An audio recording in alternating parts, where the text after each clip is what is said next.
नमस्कार माझा रुक्मिणी पांडुरंगा पांडुरंगा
करू प्रथम नमन दुसरे चरण संतांचिया त्यांच्या कृपादाने कथेचा विस्तारू बाबाजी सद्गुरु दास तुका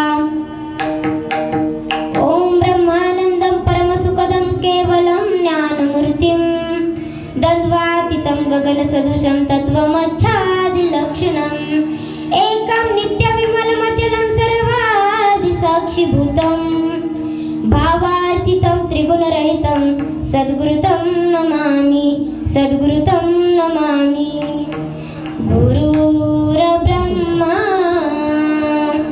गुरुर्विष्णु गुरुर्देवो महेश्वरा गुरुः साक्षात् परब्रह्म तस्मै श्री गुरुदेव नमः। ज्ञानशम्यानमूर्तिं च साक्षात् प्रेमस्वरूपिणीं नामदेवं च दयामूर्तिं नाथ वन्दे पुनः पुनः। वैराग्यसपरामूर्तिं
धनी तुमचा दास त्याची आस पुरवावी तुमचा अनुग्रह लाभलो पवन झालो चराचरी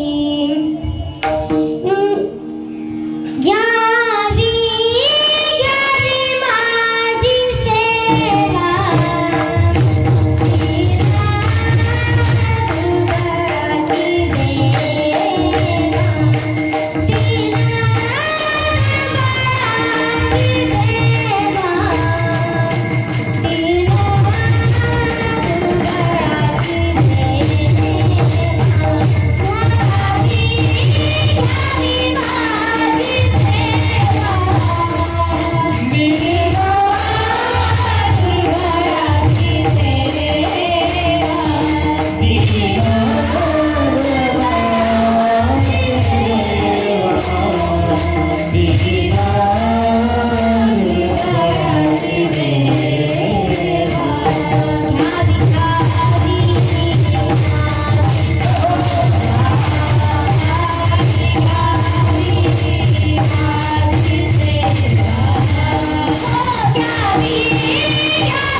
मस्तक हे पायावरी या वारकरी संतांच्या प्रस्तुत प्राप्त प्रसंगी कीर्तनरूपी सेवेकरता निवडलेला अभंग जगद्गुरु जगत वंदनीय वैराग्याचे महामेरू भगवंताचे लाडके भक्त तसेच ज्यांना सूर्याची प्रखरता चंद्राची शीतलता अग्नीची दिव्यता वेद मंत्राची पवित्रता गंगेची सुचितता आणि याची वात्सल्यता अशी उपमा ज्यांना दिली जाते असे देव मान्य संत जगत मान्य संत संत मान्य संत विश्ववंदे जगद्गुरु तुकोबरे यांच्या अवघ्या 4 चरणाचा अभंग तुम्हा संत मायबाबांच्या सेवेकरता घेतलेला आहे. विठ्ठल विठ्ठल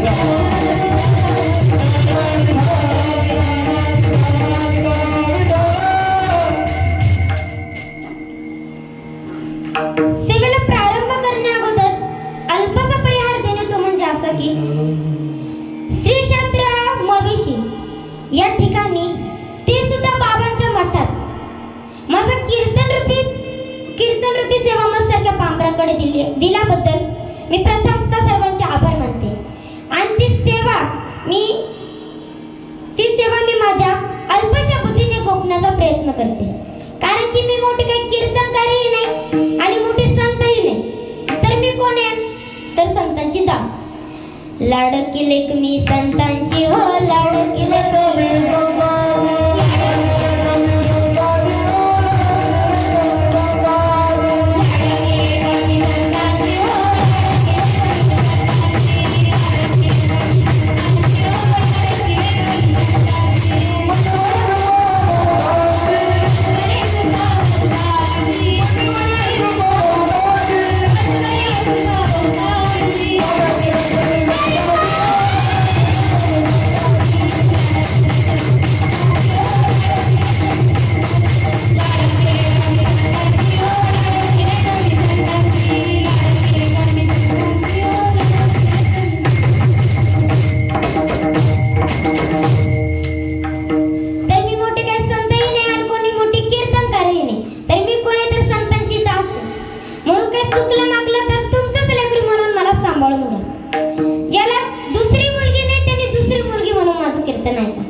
करणे.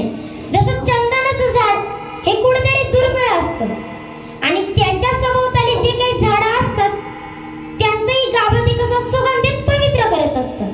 तसंच साधू संत या जगातील ते कुठेतरी दुर्मिळ आहेत आणि त्यांचा शोध आपल्याला घ्यायचा आहे. आणि मग त्यांचा शोध आपल्याला त्यांचा जर शोध आपण घेतला तर आपल्या जड जीवाचा कल्याण होणार आहे, उद्धार होणार आहे. तुका म्हणे गुण चंदनाच्या अंगी तैसे तुम्ही जगी संत जना. हा झाला अभंगाचा सरळ भावार्थ. विठ्ठल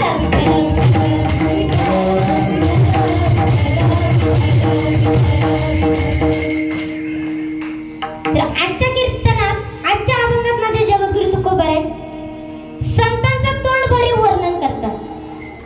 ते काय म्हणतात?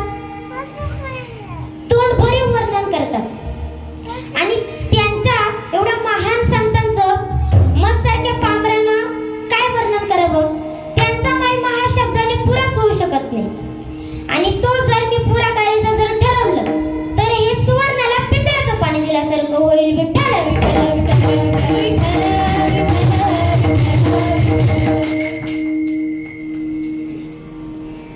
अहो संतांचा महिमा हा शब्दाने पुराच होऊ शकत नाही. संतांचा महिमा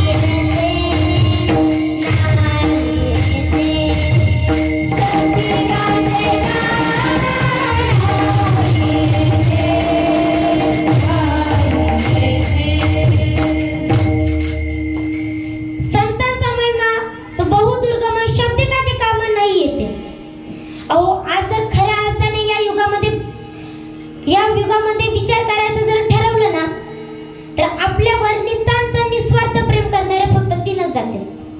त्या म्हणजे कोणत्या? तर आई, वडील आणि संत. अहो माझे जगद्गुरु तुकोबारे तर आईसाठी काय म्हणतात? लेकुराचे हित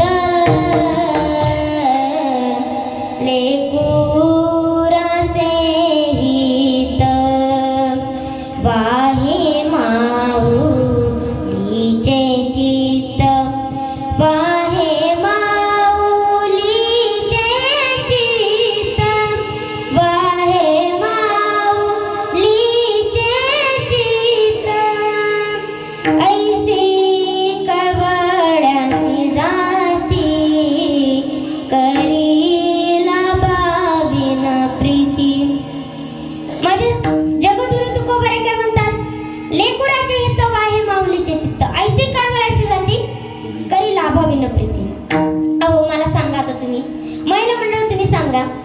तुम्ही कधी तुमच्या मुलांना म्हणलेत का की तुला जन्माला घालताना मला एवढा एवढा त्रास झाला, एवढे मी वेदना सहन केल्या, एवढे मी त्रास सहन केले, त्याची भरपाई परतफेड कर, असं तुम्ही तुमच्या लेकराला म्हणलेत का?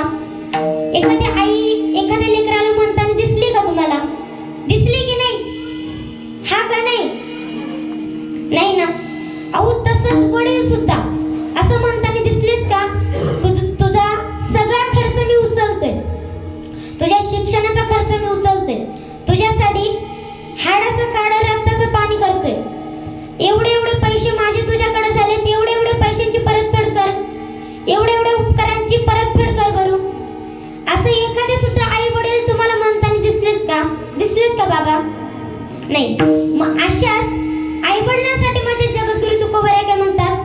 तुका म्हणे माय बापे अवघी देवाची स्वरूपे. काय म्हणतात? तुका म्हणे माय बापे अवघी देवाची स्वरूपे. म्हणून आपल्या घरात पांडुरंगासारखा आपला पिता आहे आणि रुक्मिणी मातेसारखी आपली माता आहे. मग आपण त्यांचेच मनोभावे सेवा करा, कारण हाच खरा परमार्थ आहे. विठ्ठल विठ्ठल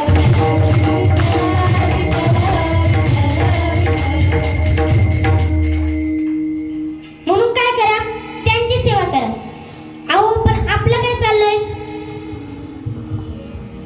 अहो मला आता सेवा केली तर जगाचा पाठीराखा माझा भगवान परमात्मा त्याच्या भेटीसाठी आला. पण त्याने काय केलं? पुंडलिके काय केले? परब्रह्म उभे केले. त्याने काय केलं? त्या देवाला सुद्धा विटेवरती उभं केलं. त्याच्या भेटीसाठी का आला भगवान परमात्मा? कारण त्याने आई वडिलांची सेवा केली म्हणून. पण आपलं काय झालंय? आपण खूप आळंदी, पंढरपूर, त्र्यंबकेश्वरच्या वारा करतोय, पण आपले आई वडील कुठेतरी घरी कोपऱ्याला पडलेले. मग अशी भक्ती चालेल का देवाला? पण मी प्रत्येक जण असं करता असं नाही म्हणत बरं का. प्रत्येक जण काय असं करता असं मी म्हणत नाही. काही लोक असं पण आहेत, काही मुलं मुली अशा पण आहेत की ज्या आई वडिलांची सेवाही करतात आणि आळंदी, पंढरपूर, त्र्यंबकेश्वर सारख्या ठिकाणच्या वाऱ्याही करतात. मग अशा पुत्रांसाठी म्हणजे जगद्गुरु तुकोबा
विठ्ठला विठ्ठला विठ्ठला विठ्ठला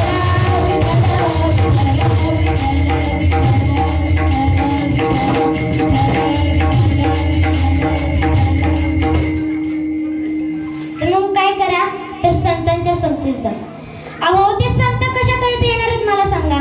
आपल्या उद्धारा करीता येणार आहेत ना, कल्याणा करीता येणार आहेत ना बाबा. मग आपण त्यांच्या मागे गेलो पाहिजे, त्यांच्या मागे गेलो पाहिजे ना. पण आपलं काय चाललंय, आपण पैशाच्या मागे लागलोय, बरोबर ना. अहो इतकं पैशाच्या मागे लागलोय का बहीण भावाला विसरली आणि भाऊ बहिणीला विसरला. अहो मी एका ठिकाणी तर अशी बातमी वाचली की एक असं गरीब कुटुंब होतं आणि ते कुटुंब खूपच गरीब होतं. त्या कुटुंबात एक आई, वडील आणि त्यांची 2 मुलं होती, एक मुलगा आणि एक मुलगी. काही काळानंतर त्या आई वडिलांचा मृत्यू झाला आणि मग ते दोघच भाऊ बहीण एकमेकांसाठी राहिले. आणि ते गरीब म्हणून भावाने सुद्धा काय केलं, बहिणीचं लग्न गरीब घराण्यातच लावून दिलं. लक्ष देऊन ऐका, बहिणीचं लग्न गरीब घराण्यातच लावून दिलं, तिचं पण लग्न गरीब घराण्यात लावून दिलं. आणि त्याने काय केलं, जो थोडा जमिनीचा तुकडा होता ना तो विकला आणि एक उद्योग चालू केला, व्यवसाय चालू केला आणि श्रीमंत झाला. असंच त्याच्या घरी एके दिवशी त्यांनी मोठा बंगला वगैरे सगळं काय बांधलं आणि त्याच्या घरी एके दिवशी सत्यनारायणाची पूजा होती. म्हणून त्यांनी काय केलं, आता मला सांगा, श्रीमंत लोकांचं आमंत्रण श्रीमंताला का गरीबाला, कुणाला आई, श्रीमंतालाच ना. त्यांनी पण अशा श्रीमंत लोकांना आमंत्रण दिले, पण बहिणीला काय दिलं नाही. कुठून तरी बहिणीच्या कानावरती ही गोष्ट आली.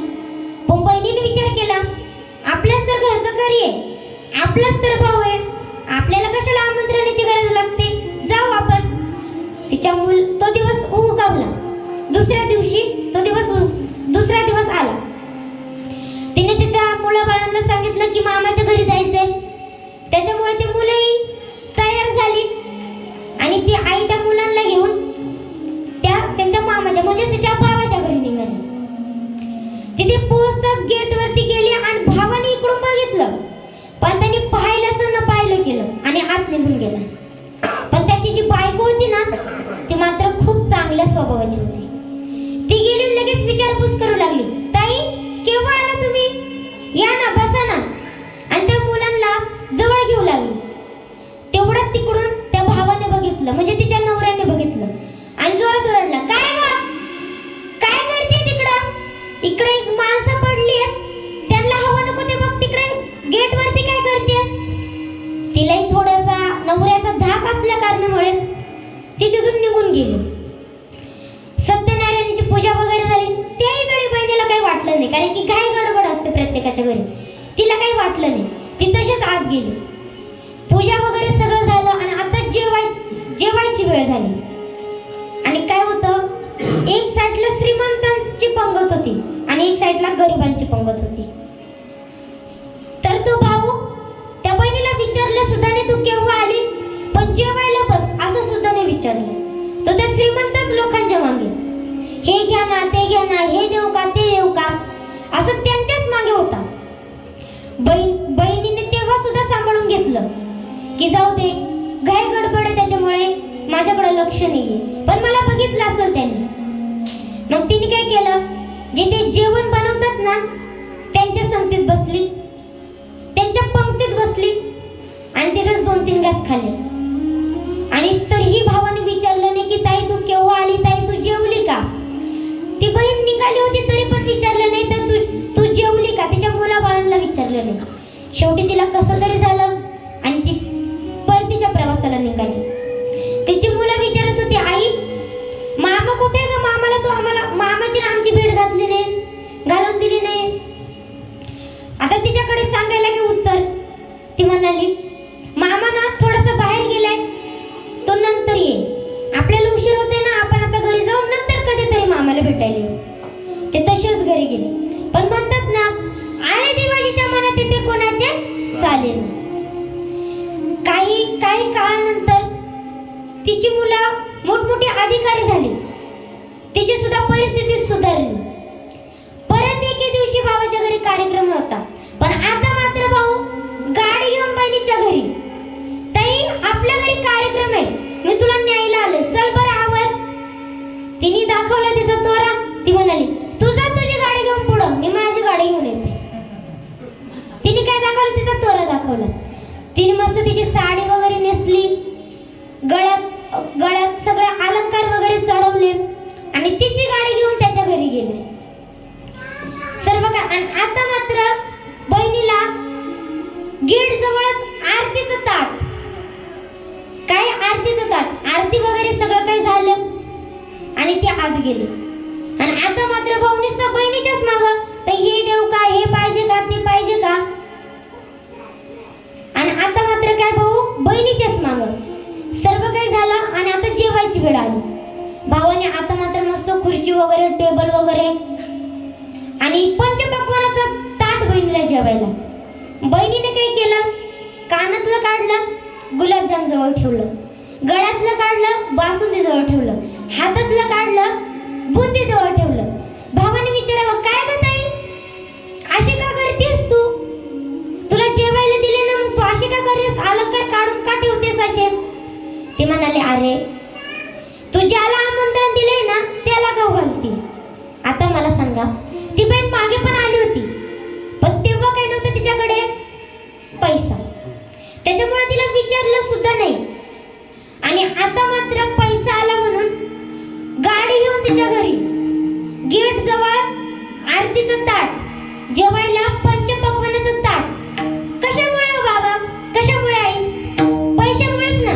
सब पैसे के भाई भाई रे, सब पैसे के भाई भाई रे, सब पैसे के भाई भाई रे, सब पैसे के भाई.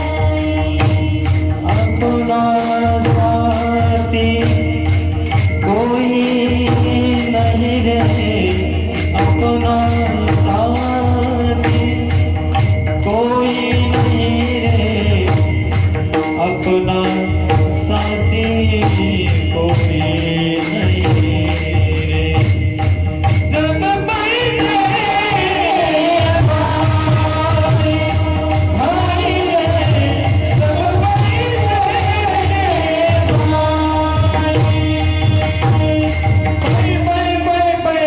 पैसे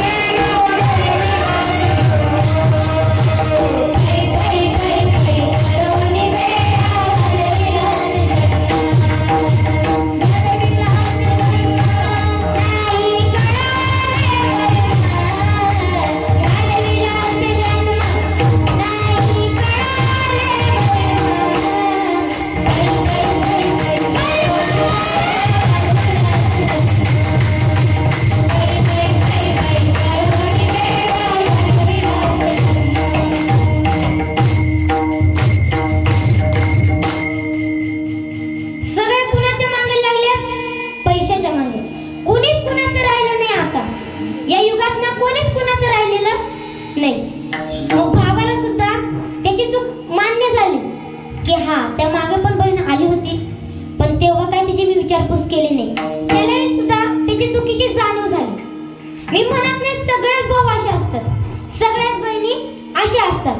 अहो, काही बहिणी अशा पण असतात की ना, भाऊ बीज रक्षाबंधनला त्या घरी गेले ना, की त्यांना जर 500 रुपये जर काय म्हणतात त्याला, 500 रुपयाची जर साडी जर मिळाली ना, त्याच्यामध्ये अजून 500 रुपये घालून अशी चांगली साडी घेऊन माहेरी जातात आणि म्हणतात, सगळ्यांना दाखवतात, हे बघा माझ्या भावाने साडी घेतली, हे बघा माझ्या भावाने साडी घेतली. म्हणजे अशाही बहिणी या जगात आहेत, पण बहुतेक करून अशा बहिणी आता राहिलेल्या नाही, असे भाऊ पण राहिलेले नाही. मग असं जर पैशाच्याच मागे आपण जर जाऊ लागलो तर आपल्याला सुखाची प्राप्ती होणार आहे का? अहो, जर श्रीमंत झाल्यावरती सुखाची प्राप्ती होते, तर श्रीमंताला गोळे खाऊन झोपण्याची काय गरज? काय गरज आहे? काय गरज बाबा? नाही ना. मग याचा सुख आहे का? नाही.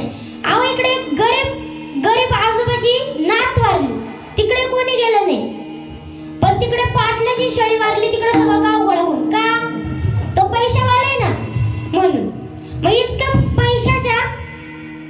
पैशाच्या नादाला लागलेत लोक, पैशाच्या काय झाले आहारी गेलेत लोक. अहो ते साधू संत आपलं कल्याण करण्यासाठी येणार आहेत, उद्धार करण्यासाठी येणार आहेत, म्हणून आपण त्यांच्या मागे त्यांचं ऐकलं पाहिजे ना. मी तुम्हाला एक दृष्टांत सांगते, तर तुम्ही शांतपणे ऐका. काय झालं, एक खूप श्रीमंत असा माणूस होता. 2 लाखाचा बंगला आहे, 1 लाखाचा टीव्ही आहे आणि त्या टीव्हीचा रिमोट त्याच्या हातात आहे आणि टीव्ही समोर आणि 50,000चा सोफा सेट आहे. त्या सोफ्यावरती बसून टीव्ही बघतोय. पण एकच प्रॉब्लेम आहे, काय, डाव्या कुशीला त्याचं दुखतंय, मागं त्याचं दुखतंय. मग त्याचं लक्ष टीव्ही कडे लागेल का? लागेल काय? आई मंडळी उत्तरच देत नाही. लागेल का? नाही लागणार. मग त्याने काय केलं, डॉक्टरांकडे गेला आणि डॉक्टरांना म्हणू लागला, डॉक्टर साहेब, अहो माझं काय झालंय, एका कुशीला दुखतंय, कशातच मन लागत नाही, कशातच लक्ष लागत नाही, काय झालं एक तर बघता का? डॉक्टरांनी तपासणी वगैरे सगळं काही केलं. त्यांनी सांगितलं की तुमच्या डाव्या कुशीला ना सूज आहे, तुमच्या पोटाचं ऑपरेशन करावं लागेल. तो म्हणाला, चालेल ऑपरेशन करा, फक्त मला या आजारातून ना मुक्त करा. काय करायचं ते करा, फक्त आजारातून काय करा, मुक्त करा. मग डॉक्टर म्हणाले, ऑपरेशन करायचंय पण तुम्हाला 1 दिवस काहीच खाता येणार नाही, अन्नाचा कण सुद्धा खाता येणार नाही. त्या आजारातून मुक्त व्हायचं होतं म्हणून तो काय म्हणाला, चालेल काहीच खाणार नाही. त्याने अख्खा दिवस काय खाल्लं नाही.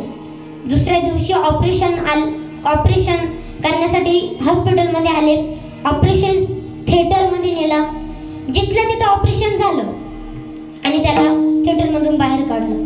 पण डॉक्टर त्याला म्हणू लागले की ना, ही आताच ऑपरेशन झाले, ही जखम ओली आहे, तुम्हाला अजून 1 दिवस काही खाता येणार नाही. त्याला पंचायतच पडले, अजून 1 दिवस काही खाल्लं नाही. त्याचे डोळे आत गेलेले पार खोल, त्याच्या गालाचे पोचे बसले होते. आता कसं करायचं, पण आजारातून मुक्त व्हायचे म्हणून काय ऐकावं लागेल. 1 तास गेला, 2 तास गेले, 3 तास गेले. त्याला काही नंतर राग येणार. त्याने काय केलं, विचार केला. डॉक्टरांनी अन्नाचा कण नाही खायला सांगितला, एखाद्या फळाचा तर ज्यूस पिऊ शकतो. मग आता मला हे सांगा, तो हे सुद्धा ते डॉक्टरला विचारून करेल का त्याच्या मनाचा कारभार करेल? अहो डॉक्टरांनाच विचारून करेल ना, कारण की त्याला माहिती एवढी चूक जरी झाली तरी आपण काय नाही गोत्यात येणार आहे. त्याच्यामुळे तो काय करेल, डॉक्टरांना विचारेल. मग आता दृष्टांत संपला, सिद्धांत तुम्ही लक्षात घ्या.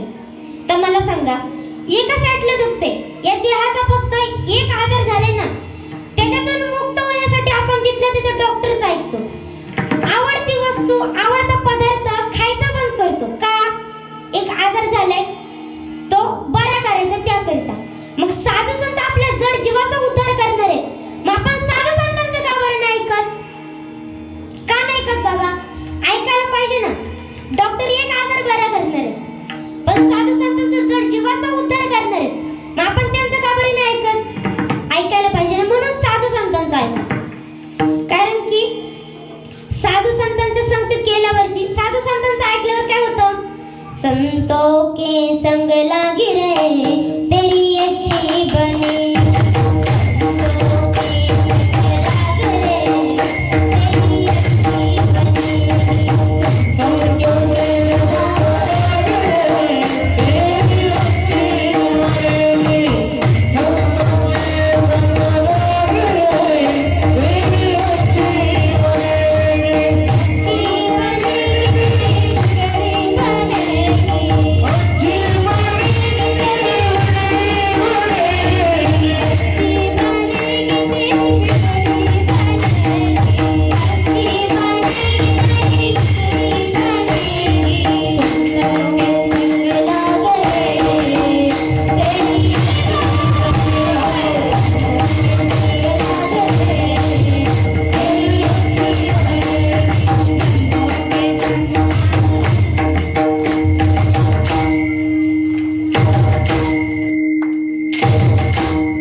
काय करायचे, संतांच्या संगतीत जायचं, आपल्या जड जीवाचं कल्याण करून घ्यायचं. मग हेच माझे जगद्गुरु तुकोबर आहे. अभंगाचे दुसऱ्या चरणात सांग. अवतार तुम्हा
आपल्याला भगवंत प्राप्त झाले नाही. अहो आपण भक्ती करतो, करत नाही असं नाही, पण ती कशी करतो? मनाला वाटेल तशी. मनोमार्गी गेला तो तेथे चिमुकला, हरिपाठी स्थिरावला तोची धन्य. मनाच्या मार्गाने गेला तो तेथेच थांबला आणि हरिपाठी स्थिरावला तोची धन्य. हरिपाठी स्थिरावला तोची धन्य. विठ्ठल विठ्ठल विठ्ठल.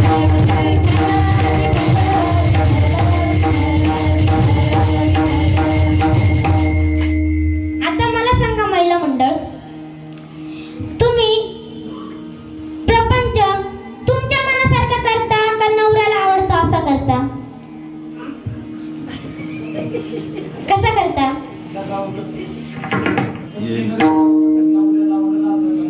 मनाला आवडेल असं का तिच्या नवऱ्याला आवडेल असं का तिच्या मनाला आवडेल असं जगावं? तर तुमचं काय मत आहे बाप मंडळी? तुमच्या मनासारखं ना? अगर यांच्या मनासारखं तुम्ही जर वागलं नाही तर तुमचा प्रपंच चालेल का? नाही ना. तसंच पण देवाला मग जसं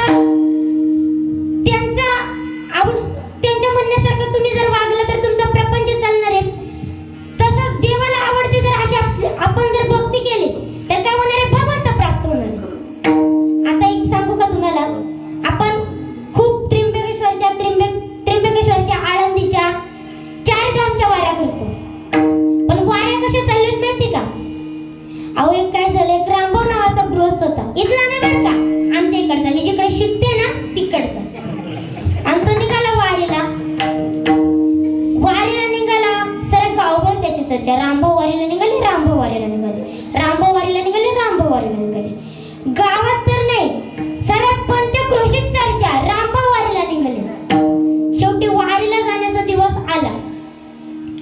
वारीला जाण्याचा दिवस आला आणि बॅग वगैरे सगळं काही भरलं आणि वारीच्या वाटेला सुरुवात केली. आणि सुरुवात केली माझ्या निवृत्ती दादांचं भजन करता करता. ज्ञानोबा माऊली तुकाराम,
घातल्या का, शेतात पाणी सोडलं का, आई कुठे बाबा कुठे, तू जेवली का?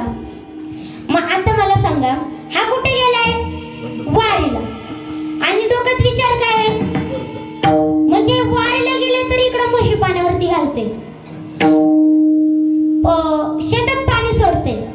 मग हा वारीला गेले का? गेले का खरं? हे फक्त वारीला गेले, पण मन कुठे? घरी. आणि घरचे काय विचारतात? कीर्तन झालं का? प्रवचन झालं का? कीर्तनात बाबांनी काय काय सांगितलं? मग आता खरं बोला, वारीला गेला तो वारकरी का घरी येतो वारकरी?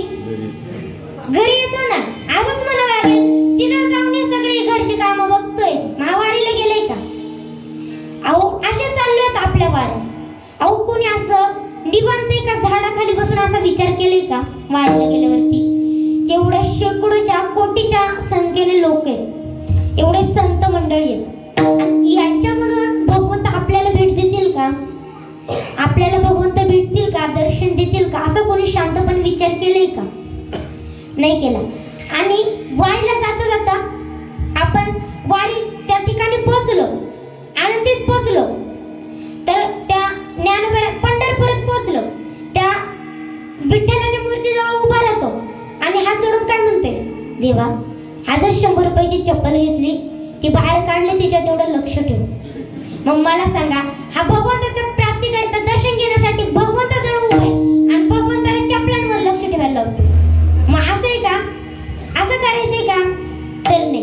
काय करायचं? अंतरंगातून भक्ती करायची, जशी माझ्या साधू संतांनी केली, जशी साधू संतांनी केली. अहो मी म्हणत नाही, अहो देव काय मंदिरात येतात का? अहो देव साऱ्या चराचरात भरून उरलेले आहे, चराचरात भरून उरलेले आहे. अहो माझ्या जनाबाईंनी तर काय सांगितलं, संत जनाबाईंनी काय सांगितलं? भरून उरला चराचरी,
म्हणून काय करायचं, तर भगवंताच्या चरणाजवळ लागायचं, भगवंताची भक्ती करायची.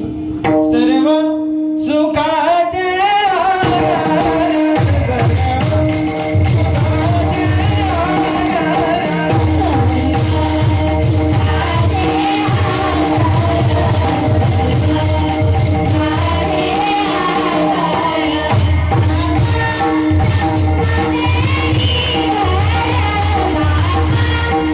Thank you.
म्हणून कुणाची संगत धरायची तर संतांची.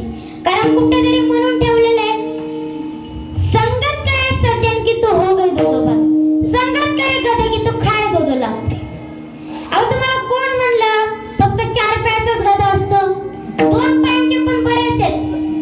म्हणून त्यांच्या संगतीत न जाता कोणाची संगत धरायची तर साधू संतांची संगत धरायची. मग साधू संतांची संगत धरायची, साधू संतांचा शोध घ्यायचा. कारण की मगाशी सांगितलं चंदनाचं कुठे जंगल असतं का बाबा? जंगल असतं का? नाही. ते एकच झाड कुठेतरी जंगलात दुर्मिळ असतं. आणि जसं ते दुर्मिळ असतं ते त्याच्या सभोवताली जे झाड असतात त्यांचा गाभा पवित्र करत असतं, सुगंधित करत असतं. तसंच साधू संत ते सुद्धा त्यांच्या संगतीत गेलं की ते सुद्धा आपल्या जीवनाचा जड जीवाचा उद्धार करणारे, कल्याण करणारे. म्हणून त्यांच्या संगतीत जा. मग हे माझे जगद्गुरु तुकोबरे अभंगाच्या शेवटच्या जन्म.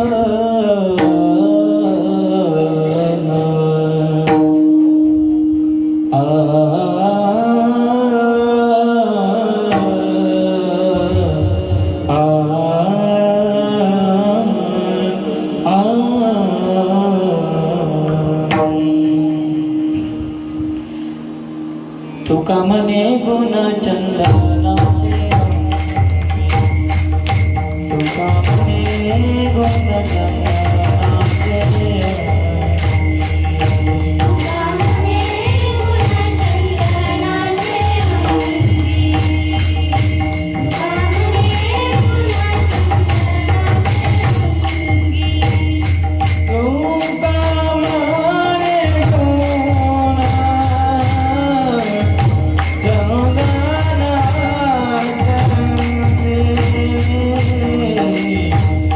तुका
पोचवणारे आमचे पवन महाराज खेताडे असतील त्यांच्याकडे एकदा जोरदार टाळ्या वाजवा.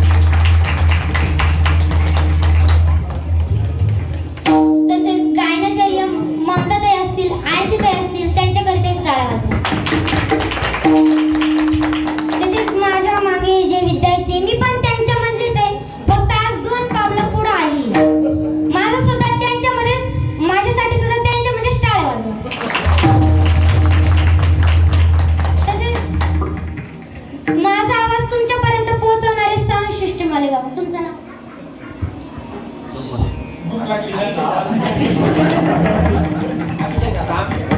अभिषेक बाबा यांच्यासाठी जोरदार टाळ्या वाजवा.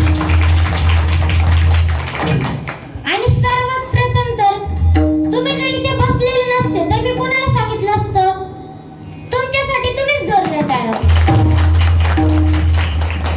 ज्यांनी 2 तास माझ्या येडीचा विना सांभाळला ते बाबा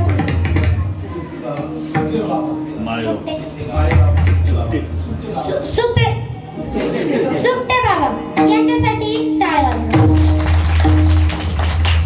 आणि आमच्या मानेरे गावावरून आलेल्या सर्व ग्रामस्थांसाठी पण टाळ्या वाजवा.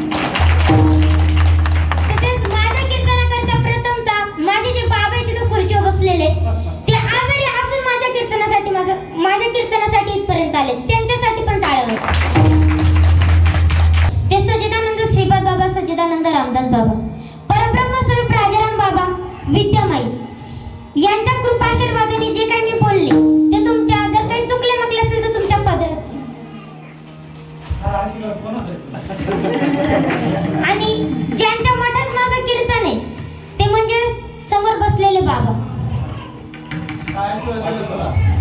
त्यांनी मला तर मी जेव्हा आलती नाही ते संस्थेत जायच्या आधी तेव्हा सांगून ठेवलं होतं तू संस्थेत जा, 6 महिन्यात कीर्तन करेल. आणि मी आता केलं. त्यांचा माझ्यावरती आशीर्वाद झाला म्हणून आज मी इथं उभी आहे. म्हणून त्यांच्यासाठी टाळ्या वाजवा. तुम्हा सर्वांचं मी अंतःकरणापासून आभार मानते आणि माझ्या कीर्तन सेवेला पूर्ण विराम देते. हात वरती करा सर्व.